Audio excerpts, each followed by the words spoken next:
நம்ம சேனலை இப்பதான் ஃபர்ஸ்ட் டைம் பாக்குறீங்கன்னா மறக்காம நம்ம சேனலை சப்ஸ்கிரைப் பண்ணுங்க. கூடவே பக்கத்துல இருக்க பெல் ஐகானையும் கிளிக் பண்ணுங்க.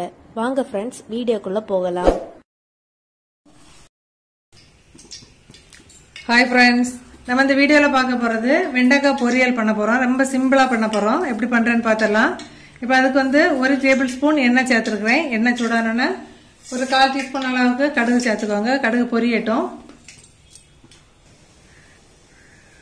இப்போ கடுகு பொரிஞ்சிட்டு இதில் 1 கொத்து கருவேப்பிலை சேர்த்துடலாம்.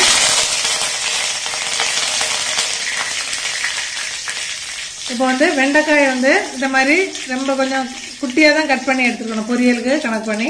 இப்போ அதை நாம் இப்போ இதில் சேர்த்துடலாம். நீங்கள் இதில் பல்லாரி அப்படி இல்லைன்னா சின்ன வெங்காயம் கட் பண்ணி ஃபஸ்ட்டு சேர்த்து வதக்குனா இன்னும் நல்லா இருக்கும். நான் குட்டீஸ் எதுவும் சாப்பிட மாட்டாங்க அப்படின்னு சொல்லிட்டு சேர்க்கல. நீங்கள் அதனால் பல்லாரி பாதி பல்லாரியோ இல்லை அப்படின்னு சொல்லிட்டு சின்ன வெங்காயமும் கொஞ்சம் பொடிசாக கட் பண்ணி சேர்த்தீங்க அப்படின்னா நல்லா இருக்கும். நம்ம இப்போ சேர்க்கல, வெண்டைக்காய் மட்டும் போட்டு தான் வதக்க போகிறோம். ஒரு நிமிஷம் நல்லா வதங்கட்டும்.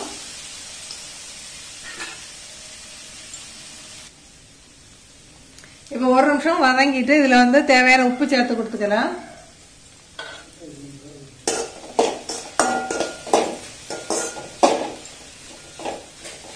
நீங்க வெண்டைக்காய் வதக்கும் போது கொஞ்சம் நிறைய பசத்தன்மையா வந்துட்டு இருக்கும். சில வெண்டைக்காய், எல்லா வெண்டைக்காயும் அப்படி இருக்காது.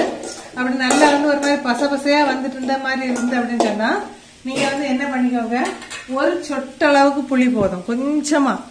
இது புளி லைட்டா, ஏற்கனவே ஒரு குழம்புக்கு நம்ம எடுத்துட்டு மீதி உள்ள அந்த லைட்டா அந்த புளி தான் எடுத்திருக்கேன். ஒரு டீஸ்பூன் அளவுக்கு நீங்க புளி தண்ணி சேர்த்தீங்க அப்படின்னு சொன்னா உங்களுக்கு ஈஸியா அந்த வழுக்கெல்லாம் போய் கொஞ்சம் சீக்கிரமா வதங்கி கிடைக்கும். இந்த டிப்ஸ் யூஸ் பண்ணிக்கோங்க. தெரியாதவங்களுக்கு பிகினர்ஸ்க்காக சொல்றேன். இப்போ ஒரு 2 நிமிஷம் நல்ல சிம்மிலே வச்சு நல்லா கிண்டி எடுத்துக்கலாம். வெண்டைக்காய் வேகட்டும். நம்ம தண்ணி வேற எதுவுமே சேர்க்கல, அந்த எண்ணெயில தான் நம்ம வேக வச்சு எடுக்க போறோம். கொஞ்சம் வேகட்டும், வெயிட் பண்ணலாம்.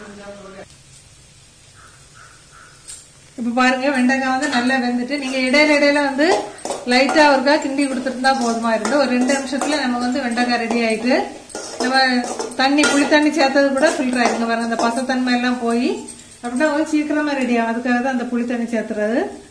இப்ப இதுல நம்ம குவான்டிட்டி கொஞ்சமா தான் இருக்கிறதுனால 1 பிஞ்ச் அளவுக்கு மஞ்சள் பொடியும், ஒரு 1/4 டீஸ்பூன் அளவுக்கு வத்தல் பொடி, தனி மிளகாய் தூள் இதெல்லாம் சேர்த்துட்டு ஒரு நிமிஷம் வதக்கிடலாம்.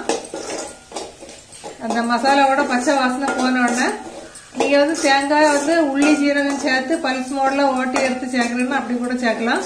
நான் வெறுமனே கொஞ்சம் தேங்காய் துருவல் மட்டும் தான் சேர்த்து மிக்ஸ் பண்ணி இறக்க போறேன்.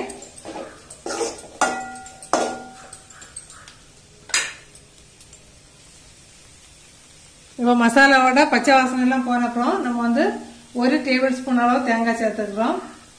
இப்போ கொஞ்சமான குவான்டிட்டி இருக்கிறதுனால கொஞ்சமா சேர்த்துருக்கேன். நீங்க தேங்காய் நீங்க எவ்வளவு வெண்டைக்காய் வச்சு சேர்த்துருக்கீங்களோ அதுக்கு தகுந்தாப்புல சேர்த்துக்கோங்க. இப்போ சிம்பிளா நம்ம வெண்டைக்காய் பொரியல் ரெடி பண்ணியாச்சு. ஓகே ஃப்ரெண்ட்ஸ், இதே மெத்தட்ல ட்ரை பண்ணி பார்த்துட்டு மறக்காம கமெண்ட் பண்ணுங்க.